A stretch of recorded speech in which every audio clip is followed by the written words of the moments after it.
পুরো জাতি উচ্ছ্বাসিত, আমরা অনুপ্রাণিত, আনন্দিত।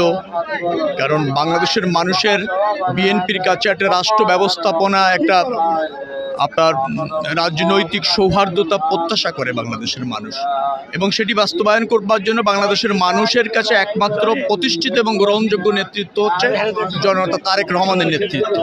তো সেই নেতৃত্ব যখন বাংলাদেশে আসে, নতুন বাংলাদেশ বিনির্মাণের স্বপ্ন মানুষ যখন দেখে, আর সেই নেতা যখন এসে সেটা প্রতিষ্ঠিত করার দায়িত্ব নেন, তখন মানুষ তো উচ্ছ্বাসিত হবে, আনন্দিত হবে।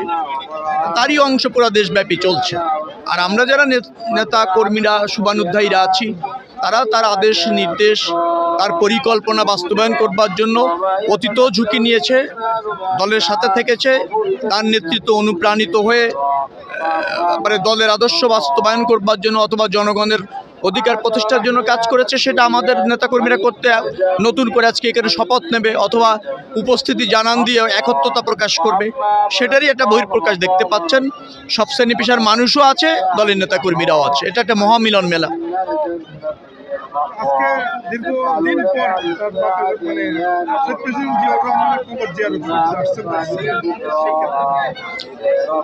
সেটা হচ্ছে আমরা যে রাজনীতিটা করি, এটা শহীদ রাষ্ট্রপতি জিয়াউর রহমানের রাষ্ট্রীয় দর্শন।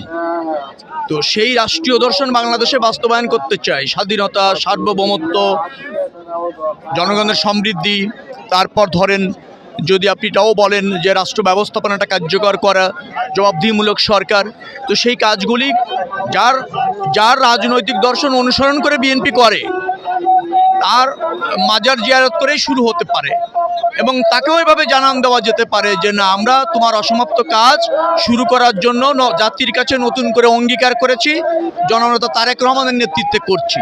সেই অঙ্গীকার ব্যক্ত করা এবং ধরেন তার তার তার রুহের ইসের জন্য দোয়া করা, মাগফিরাতের জন্য দোয়া করা, আত্মার শান্তির জন্য দোয়া করা, কবরে যিনি শান্তিতে থাকেন, স্বস্তিতে থাকেন, সেই জন্য দোয়া করা, এবং তাকে বলতে গেলে